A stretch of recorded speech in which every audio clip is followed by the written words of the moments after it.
Hi, everybody. Welcome back to another Second Breakfast podcast. I'm Andy Roth, alongside Phil Duvall. Say hi, Phil.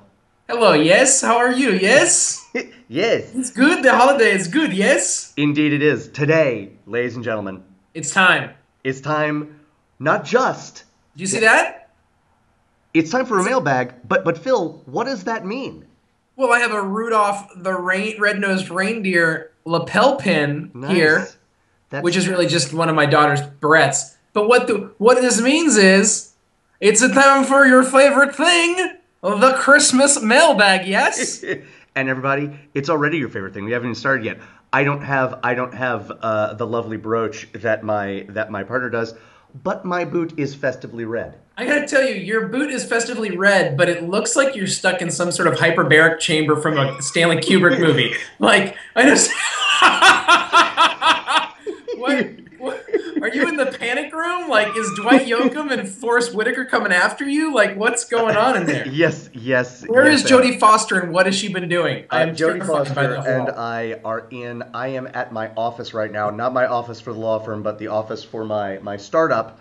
Oh, And yes, well, yes, la-di-da. I'm very fancy, and it's a startup incubator here in North Carolina. And this wall behind me is not just white; it is in fact a white board. So Ooh! yes, Whiteboards are fun. they are fun. You gonna draw on it?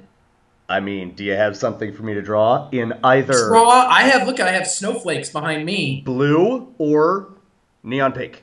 Blue, neon, not exactly Christmas colors. I don't know what to tell you. It's close. Blue is wintry. Indeed. Hanukkah's past. You could draw a blue stocking. Done.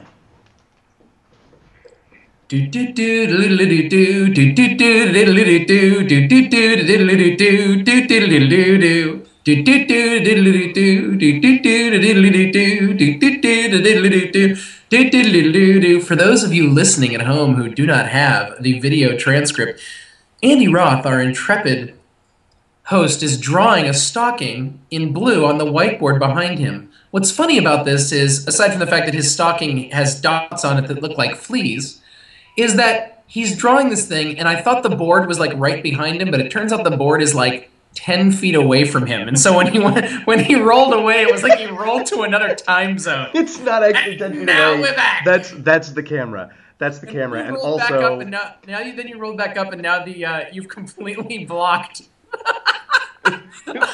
uh, and now I'm coming in front of it because otherwise, Just come on back. It's good. It'll pop up every once in a while. every All once right, in a while. love it. Thank you for doing that. And You are welcome. You are welcome. we're going old school with this mailbag. Will you tell everybody why? We're going old school because I know the questions. Phil does not know the questions. I was in an airtight chamber when Andy received the questions, and I soundproofed with headphones on, and I could not hear Indeed. the questions or read them. Or as Ben Stein says, I shall do my best. And so I shall do my best. When you ask me the questions, we will see what happens. Yes, this is a bit of a supersized mailbag today because you know what? What are we gonna do? Save it for next Christmas? No, you're gonna send us more next Christmas. That's what you're gonna do. It's true. So More questions. we're doing them all. Everything do must it. go. Hooah! Ooh-ah. First question. Please. These first three come from many-time contributor Daniel. Hello, Daniel. Merry Christmas. Daniel, we're not going to start paying you, but that's fine. Keep asking questions. I mean, we totally are. Oh, I mean, we are going to pay you. Yes. Question me. Number one, favorite unconventional Christmas movie, e.g., Die Hard. Oh. It's not fair. It might be Die Hard. Do you want me to go first? Because my You go answer is first. Die Hard. Yeah, I mean, Die Hard is the answer. Here's a question. Yeah. Is It's a Wonderful Life actually a conventional Christmas movie? The fact that it's been shown over and over again, later on, it became famous being shown over Christmas and stuff in syndication. Indeed. But it was not filmed, in my mind, as a Christmas movie. The beginning and the ending show Christmas time. Mm-hmm. Nothing else does. So I wonder if it's and by the way, I saw It's a Wonderful Life for the first time Yeah. the day of Jimmy Stewart's funeral That's because he died and I hadn't seen it. So he died and he died during the that's summer, which means I saw it in very much not a Christmas time setting. that's first off, I just want to say that's beautiful. Thank Honestly. you. Honestly. Second, It's the least I could do for Mr. Stewart. indeed. As I had no close, and I mean even remotely close, family members die when he passed away. That was one of the saddest days of my life I believe it. when he died. Here's my response to your question, which is I think it is a conventional Christmas movie just through sheer dint of tradition at this point. Okay. Like I mean, I wouldn't watch A Christmas Story in the middle of July or Christmas Vacation in the middle of July, but if in the middle of any time of the year someone was like, It's a Wonderful Life, I'd be like, yeah, it is, put it on. I think It's a Wonderful Life is a better movie than either of those movies. I think that might be playing into it as well. Okay, fine. Okay, fine. Okay, fine. I mean, the answer is Die Hard for me as well. I think Lethal Weapon gets an honorable mention. Sure. Yes. Yes. But yeah, I think it's Die Hard. Almost because I forgot Die Hard was a Christmas movie until recently. A friend of ours did a Christmas poll online, and someone brought that up, and I was like, oh yeah, I guess it is a Christmas movie. Totally. Again, I've just seen Die Hard so many times; it's just to me just an action movie. But indeed, it is. I would call that a very good unconventional Christmas movie. Fantastic. So, yeah, Nice. we are in agreement. Number 2 from Daniel. Most overrated Christmas movie. Yeah. Yeah. I might need you to go first on this one, if you can.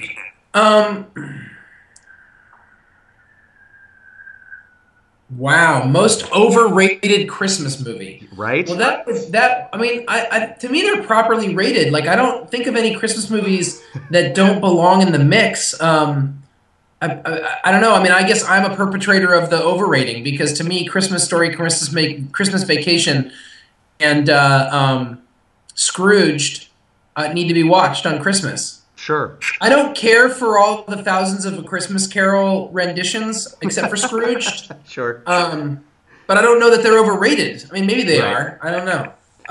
Yeah. So I'm not able to answer that question because I'm part of the problem. Fair. Purely as a movie, Okay. and this is such a distinction that I hate myself as I say it. I Well, might say good. Christmas Vacation, just because I don't think it is the equal. Oh, it is a ramshackle film, Yeah. Whereas but I it's think so funny. agreed. No, agreed. I love it. I think if you were, as you say, something you wouldn't probably find yourself doing, but if you did find yourself watching A Christmas Story in June or July, Right. you would Right. still like it. It would feel weird, but you wouldn't say like, oh, For sure. right? And I think while you would still probably laugh your butt off at Christmas Vacation, I think there's a better chance of it happening with that. Is that a fair Yeah, sort I of think it's statement? fair. Okay. Yeah, that's very fair. By the way, National Lampoon's Christmas Vacation Yes. is available streaming on Netflix. That is a beautiful Which, thing. if you recall, when we were kids, running out to the video store, God, that red boot in relief from the white background is blowing my mind. When we were kids, going out to the video store on Christmas, and you'd like, oh, we got to rent these Christmas movies, and they would never be available because my family was the one that went like on Christmas Eve hoping to get Christmas Vacation. Shockingly, it was already taken. Shockingly, someone had already taken that. That's weird. All 7 copies were checked out a month ago, and they all have late fees on them. I can't Right, believe right, that right. happened. Right. So, which is what a wonderful thing, like the rush on movies during those Ooh. listen, I really am not sure. That's a whole other topic. I want to talk about video stores and record stores someday, I and in do a too. way that's That'd be not great. lame and retro. Like I actually think there's a way to bring them back that would be a really, really helpful thing for our society, because those are the kinds of nerdy things that I think. I agree. On topic, big guy. Okay, next question. Number 3, last question from Daniel. Daniel, Merry Christmas. Classic Christmas movie Any era, old or modern, that you still haven't seen. I haven't seen White Christmas. Haven't seen Meet Me in St. Louis. Um, Wow. I haven't seen um, what's that one where Bing Crosby plays the priest? That's a Christmas movie. I don't The know. Boys of Saint something or other. It's Oh, a yeah, yeah, Christmas yeah. movie. I haven't Um, seen that. I'm uh, not sure I would put that in the um, pantheon of true I think there's a classics. Christmas Carol musical version with like who Albert Finney or George C. Scott or somebody playing Ebenezer Scrooge. Interesting. I've never seen that. Okay. Those are some, but I mean, I think the biggest ones would be White Christmas, and which my wife is like, "Have you seriously?" My wife, who knows all the movies I love. Sure. Whenever there's something that she's seen that I haven't, she's like, "Really though? Really?" And I've never seen White Christmas, and I've never seen Meet Me in St. Louis. So I think those would be the two. Nice. Nice. For me, and we could debate classic, but I think it's certainly among our generation and younger, it's become a new sort of a Christmas story, things like that. I have never, this is going to kill a friend of ours. A person in China is going to drop dead because of what I'm about to say. And Literally, that wasn't like a hypothetical person in China because there are a lot of people in China. A person who a was living in specific China. person. I have never seen the movie Elf. Oh, well, here's the thing that you're lucky about. It's not as good as everyone. That's the most overrated Christmas movie. Elf is the most overrated Christmas movie. Elf is so mediocre. It is so mediocre. And listen, I like Will Ferrell. He makes me laugh. Yes. Who's in it? Who's in it that I love more than any female actor alive? Oh, that that's I right. love Zoe Deschanel's in it. Right. Zoe Deschanel's in it, playing the ukulele. Oh my God. I mean, it's literally that's what the word adorkable was coined for, right? It's like someone read the inside of my mind on like how do we make Phil the happiest guy ever. Right. Yeah, on the soundtrack, she's playing the ukulele and singing a song duetting with Leon Redbone, who I have seen in concert twice. I love Leon Redbone. I have his Christmas album. I have a bunch of his other albums. You should listen to him. If you don't know Leon Redbone, he's the guy who did the theme song to Mr. Belvedere. Mm-hmm. Cracks in China, never met him before. And then he also was the voice of W.B. Frog back when he first came out. Wow. Yeah, and but I love his singing. You think I would love Elf? It's got James Caan, isn't it? James Caan, Peter Dinklage. Oh, that's right. It's not a bad film, and now when it's on TV, I have no problem watching it. Sure. But when it came out and everyone was like, "Oh, it's a new Christmas classic," I was like, "In fact, it is not, sir." And I still feel that way. It is. I think it is quite overrated. But that being said, I quote it. Fair enough. Like the whole thing when he like drinks this whole thing of Coca-Cola, the entire 2-liter bottle, and then belches this ginormous belch, and there's a person sitting 2 feet away from him, and he goes, "Did you hear that?" Anytime my wife puts like a lot of sugar or syrup on something, I'm like, "What are you, Buddy the Elf?" But other than that, it's literally everything you just said. I have literally zero problem believing all of it. Yeah.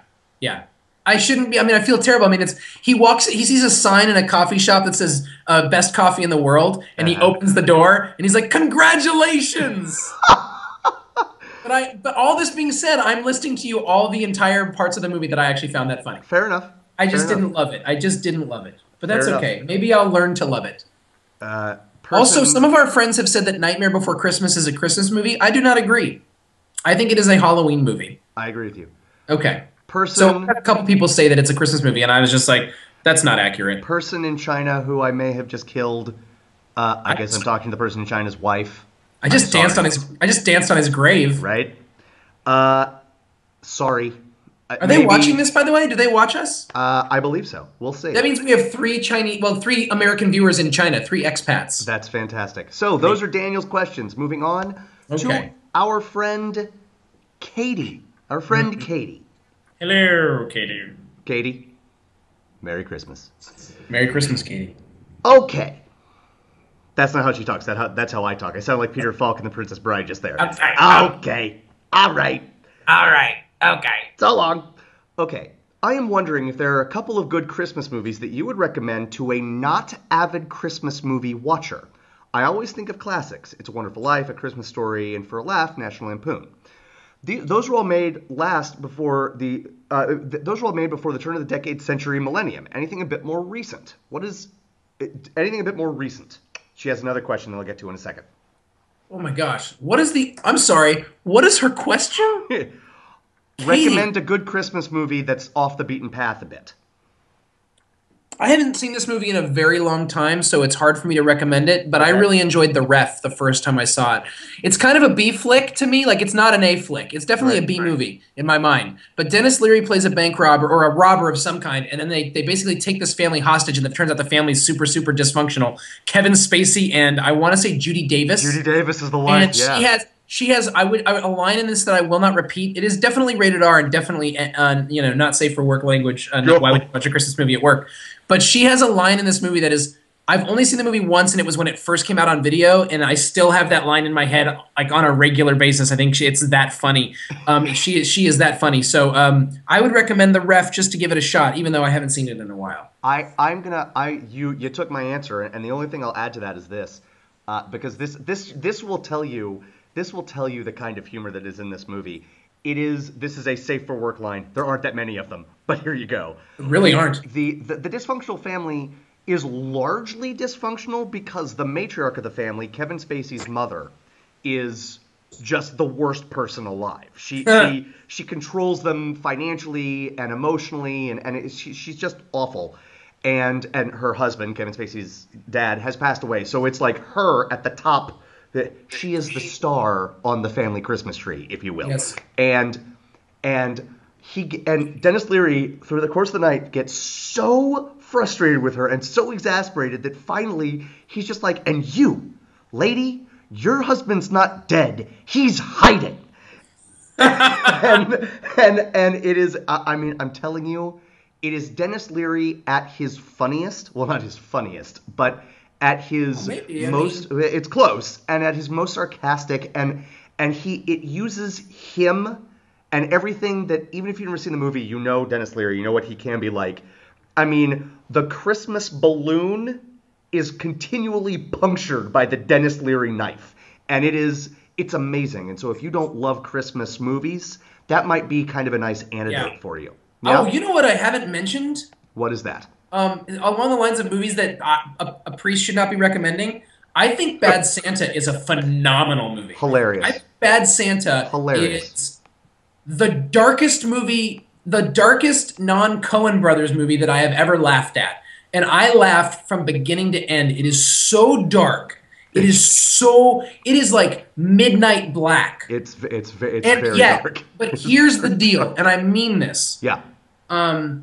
It's like Louis C.K.'s comedy. It is really, really dark, and at the center of it, there is unquestionably a person with a heart. Yes. So it's not sappy or sentimental ever. It never gives you that opportunity, but it is authentically. There is something authentic and human about it. It's not hateful. Right. It's not empty. There's anger and there's like depravity, but there's something underneath it which is lurking, and it's really fantastic. Agreed. So, next question from Katie. Katie, Merry Christmas. Merry Christmas, Katie. What is the first Christmas movie you have? This is a variation on a movie on a question we answered in a recent mailbag. What is the first Christmas movie you have or you will show your child? Not counting the specials that are now a commercial like Rudolph, Santa Claus Coming to Town, Charlie Brown, Frosty, etc. Real movie. Okay, so she didn't mention The Grinch, but I assume that falls under that category. I would assume so. Okay, because I think it's only 40 minutes or something like that. It's got to be Christmas Story because there's nothing violent in it, and it's about kids. It's about a kid, so my daughter, when she's old enough, she can watch it, and it'll be like another kid. So that would be fun. Nice. I think that would be probably that. That would make sense. Right. Elf would also make sense. It's not a bad movie, Elf. It's not. Okay. I think it has to be Christmas Story, partially also just because, come on. I mean, I love Scrooged, but there is some stuff that scares me still. Right. Yeah, you're not showing that. You're not showing that to a little kid. No. Absolutely not. It won't be Bad Santa either. My answer, Bad Santa. No. My answer, Die Hard. No. Also no. Die Hard 2. Die Hard 2. Die harder. Die harder. Die harder than you died last time. Yes. Such a missed opportunity to name Die Hard 3 Die Hardest. I really wanted that to happen.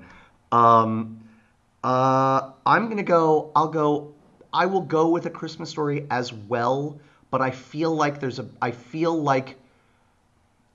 want it to be It's a Wonderful Life. I really do. That was the first Christmas movie that I saw and recognized it as a Christmas movie.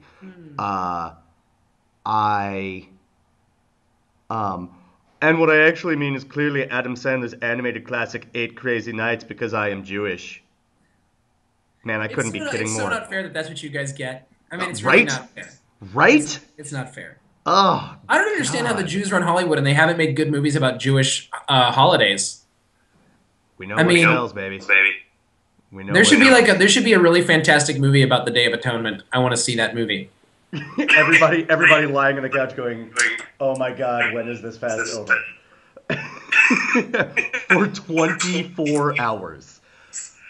So I mean that's my answer. My answer is A Christmas Story with a really healthy. Wish it could be Wonderful Life, right? Maybe it will actually be It's a Wonderful Life. Good. Katie, thank you. Merry Christmas.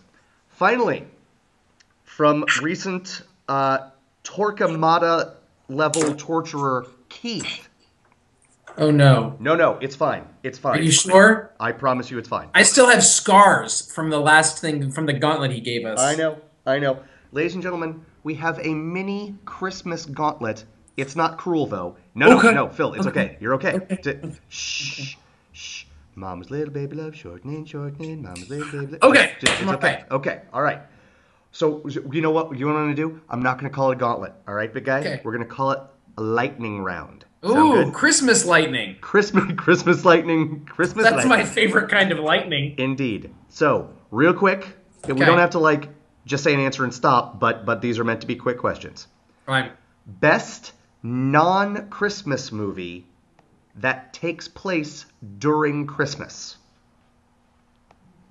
It's the same question as before. It's Die Hard. I mean, that's what that is. It's not a Christmas movie. It's not a Christmas movie. Fair enough. I do have a different answer, although, I mean, I enjoy Die Hard more than this movie, but I do have a different answer. My answer, Terry Gilliam's Brazil. Oh, does that take place during Christmas? He gets arrested on Christmas. The entire thing takes place on Christmas. Awesome. Although, man, would you never know it.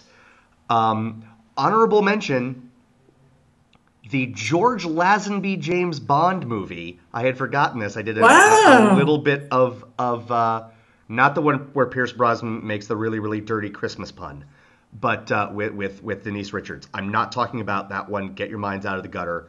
But On Her Majesty's Secret Service, which is on the short list for best Bond movies, period, takes place. A large portion of it is over Christmas. So there you go. You're making a big statement there. What?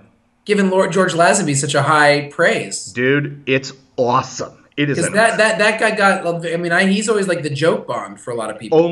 Honestly, I honestly believe this. Only for people who haven't seen that movie. He's good as Bond, and the movie is one of the best Bond movies. Oh, wow. All Telly right. Savalas as the villain? Come on. Don't get started. I love Telly Savalas. Yeah, right. Hey, listen, I want to jump back, and I forgot to say something. When it comes to Christmas movies I will show my child, yes. There's a Muppet Christmas Carol, and my daughter is obsessed with Muppets. Oh, yes. So that'll happen. That'll happen. I like it. Okay. I like it. Continue. Next question. Lightning round question. Christmas lightning round question. Keith, Merry Christmas. Merry Christmas. Favorite Christmas movie trope and the best example of the form.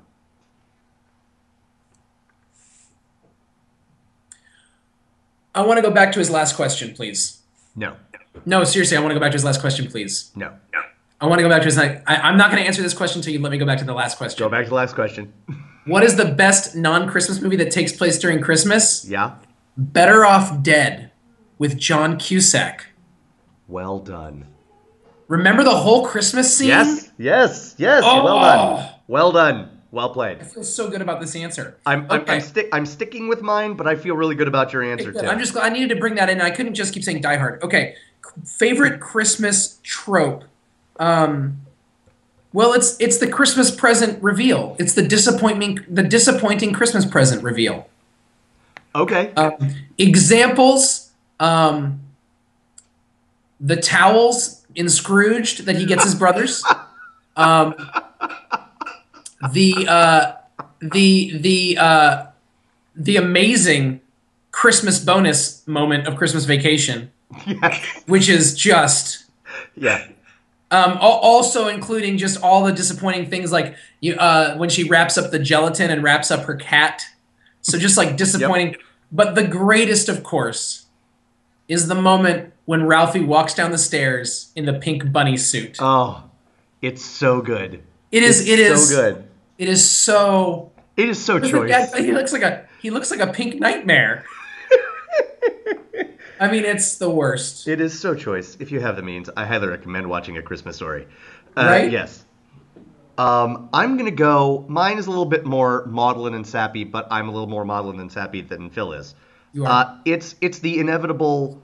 Oh, we're a family hug, right? Oh. And it happens, and you'll see variations on a theme. The ref involves Kevin Spacey, and I don't want to spoil anything, but it involves Kevin Spacey and Judy Davis reconnecting and leaving various members of their family tied up. Right. So that's fun. But I mean the best example of the form has got to be the granddaddy of them all, the end of It's a Wonderful Life. I mean, if your heart is not warmed, let me put it this way: when the Grinch watches that movie at that moment, his heart grows 4 sizes that day. Boom. You understand? Boom, extra size. There are people who talk down about that movie, and I'm just like, that's stupid. Right? Is Like, it that's fun for you stupid. to hate things for no reason? Because that's the only way you could hate that movie. Right. Yes. That's like there's Right. a comedian by the name of Todd Barry who's one of my favorite comedians, and if you have a chance to listen to or see Todd Barry, do so. And Todd Barry talks about when people hate things for like just to hate them, and he's like people who be like, you know what I hate, man? Air conditioning. And he's like, oh yeah, how could you not hate air conditioning? It's only a real solution to an actual problem. It's hot in here. Click. It's cool in here. Oh man, this is terrible. Todd Barry, man, he is classic. All right. Awesome. Okay, next. Favorite bad Christmas movie? Okay. Yeah. Bad Christmas movie? Favorite bad Christmas movie? I don't know. What's a bad Christmas movie, Andy? I'll go first. I love this movie, but I sort of love it. I love it at least a little bit out of obligation because I love the first two. And I laugh my head off at this movie, but it's not a good, objectively, it just isn't a good movie. A very Harold and Kumar Christmas. Oh, it's not as good as the other two? The first two are sublime. They are, oh. The first one is like just filthy perfection. Yes, the second one is surprisingly It's good. dark and political. And yes, I know that Guantanamo Bay is in the title, but seriously, you would expect they leave Guantanamo Bay 7 minutes into the movie, and the rest of it is political as well. Yeah. But dark. And I own it. I own the third movie. I own the Christmas movie. I know you bought that recently. But it's not a good movie. It just isn't. It just isn't a good movie. But I love it because I have to. Thoughts on that one? I don't like bad movies. If I think a movie's bad, I don't get into it anymore. I get annoyed with it. Sure. I'm not very people are like, oh, it's so bad it's good. I'm like, no, it's so bad that I don't want to watch it. Right. Life is short. I know that's a crappy answer. I don't really have an answer for that one. I'm sorry. Cool. I just That's don't. cool. Another awesome Christmas movie set during Christmas that's not a Christmas movie, Gremlins. Well done. These are all coming up because I hadn't seen the questions beforehand, so these are just popping into my head now. Nice. It's that question, it's like the gift to the Fruit of the Month Club. It's the gift that keeps on giving. Wow. Well done. You're welcome. Nicely played, Duvall.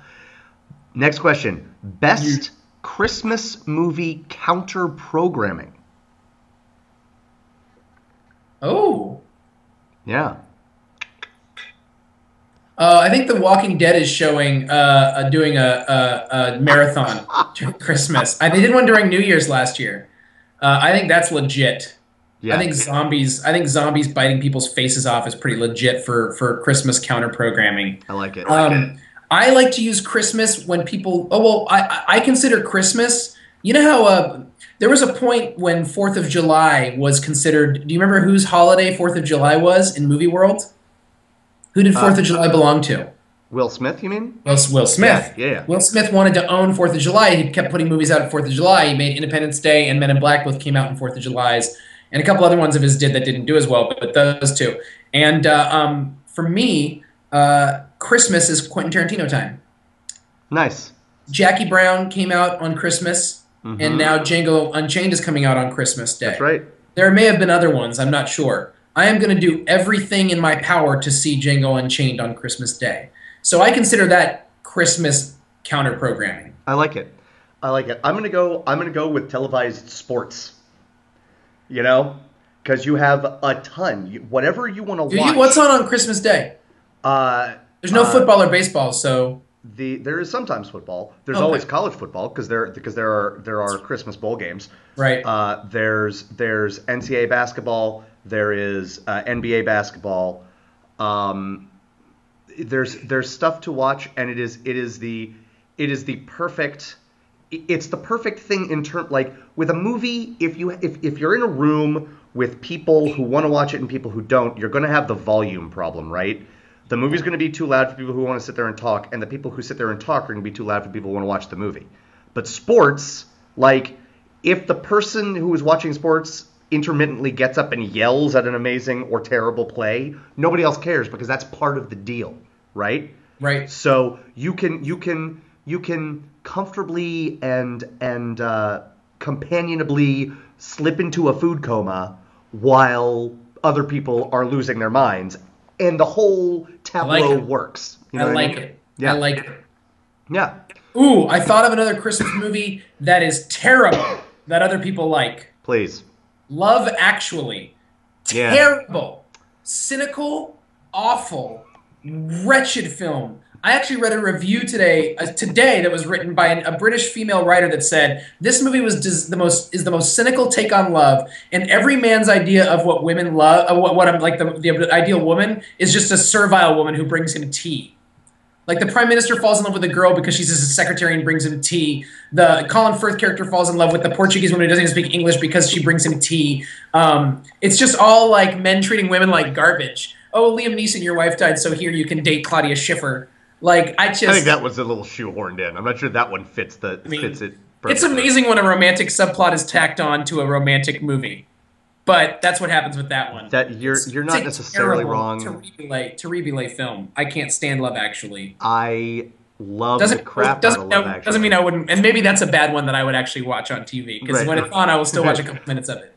I love the crap out of that movie, even as I recognize that it is not a very well-made movie, but I also would say, and we'll go too far down the rabbit hole if we continue this, but I would say that calling every single minute of that movie cynical is in some sense cynical itself. I'm calling the overall effect. It is the overall, and it brought All I Want for Christmas Is You into the public conscience in a way that I think is so depressing because it's a terrible song. Love Actually and Mariah Carey together need to go off on an island somewhere and not be heard from again for that song. Well, sorry. Okay. In the Christmas spirit, everybody. Phil Duvall. Last question. Boom. I see you, Rudolph, and I out-redden you with my boot. That's an incredibly red boot. Last lightning round question. Indeed, last question of our Christmas mailbag. The best movie to watch on December 26th. Oh. Yeah. Wonderful. I like that. Okay. You go first. Okay. I did some thinking about this, and this is the kind of thing that this is going to be my answer for this second, and if you ask me again in 5 minutes, I'll have a different answer because there are just so many movies. But I'm going to go with the Errol Flynn version of Robin Hood, The Adventures of Robin Hood. And the reason that I'm going with it, first and foremost, is that if you are in a mood not to watch that movie, you deserve to be punched. Because everyone is always in the mood to watch that movie, even if you haven't seen it, because it is amazing. That was my dad's favorite movie, Andy. That is I say this as I feel like I started out this podcast this way. That's wonderful, and It is wonderful. I don't mean that in any sort of No, cynical way. I know you don't. I know you Yeah, don't. that is it is, and it is, and honestly, it's almost a testament to your dad's character because it Almost. is. Luckily, I know him well enough to know that his character was just terribly besmirched, but Nice, he had nice. that going for him, so But he it had was that good. going for, which is nice. So not only that, but I'm gonna guess that most people, not everybody, but most people who is with their family on Christmas is also with their family on December 26th. Yeah, it's a reasonable assumption, I think. And you need a movie that literally everyone can enjoy, from a 5-year-old to grandpa. And grandpa will love this movie because he's already seen it 12 times. And I mean, show your 5-year-old this, they will fall in love with the sword fighting and with how lush the Technicolor. I mean, it's like being painted with just like buckets of paint thrown on everything. The color is so beautiful, and Errol Flynn is as dashing as anyone has ever been in anything. And Olivia de Havilland, I'm pretty sure she redefines beautiful for me in that movie. It is, I mean, rosy-cheeked gorgeousness. There has never been a better, to use Keith's phrase, a better example of the form. So that's my answer. Are you ready? Probably not. You wake up the day after Christmas. Oh, Jesus. Your family is still around. Oh, my God. There's really this works on so many levels. Do you see what I put up with internet? Do you see? Go ahead. Indiana Jones and the Last Crusade. Yes. It's so you can get as invested as you want into that movie, Yep. or you can just let it play in the background. Yes. It's got family dynamics in it that will make you like angry and then laugh like you Yes. will with your own family. It's nothing to do with Christmas in any way, shape, or form, and in fact, a lot of it's in the desert in the sun, so it'll make you feel like you're somewhere else. Nice. And it's got Sean Connery and Harrison Ford in a fun movie. Yes, and the lead actress's name is Allison Doody. That's another reason. I didn't know that, but that's pretty not great. another reason. I just think it's funny. I was gonna say The Godfather 1 and 2 with the assumption that you could just lie around on your couch all day, and the pacing of The Godfather means that you can just live life slowly. Sure. That was gonna be my answer, but that's a pretty big investment, and you got to have the right crowd for that. I agree. Indiana Jones is a lot more flexible. Well, there you go. There you go, Keith. Merry Christmas. Keith, domo arigato. That was not terrible. That was not terrible. Guys, this is not only the end of our Christmas mailbag, this is the last second breakfast that we're going to have before Christmas. Merry Christmas, everybody. Merry Christmas, everyone. We haven't been doing this since last Christmas, but, bet your bottom dollar we'll be doing it next Christmas. And that's right. And my Christmas gift has been, doing this with Phil. I love it. I love you guys for following along, and I can't wait to see, how you respond to the crazy stuff we do next. So we'll see you next week. We'll see you next week at some point after Christmas. Mm-hmm. But my Christmas gift would be if enough of you would watch this, that we could start making money off it. Get your lives together. The best things in life are free, but you can give them to the birds and bees and give me money. That's what I want. I kid. I appreciate everything you say. Andy and I have a lot of fun doing this. I love the idea that anybody's watching this. Like, it makes me really, really happy that y'all and listening, that you guys are doing that. And Christmas is a wonderful time. I'm very excited. I'm glad to be sharing it with y'all. God bless us, everyone. God bless us, everyone. I'll send us out on this. That was my first line in any play ever. In second grade, I played Tiny Tim in a chapel production of A Christmas Carol. Well done. God bless us, everyone. Guys, we love you. We'll see you again real soon. Merry Christmas. Bye.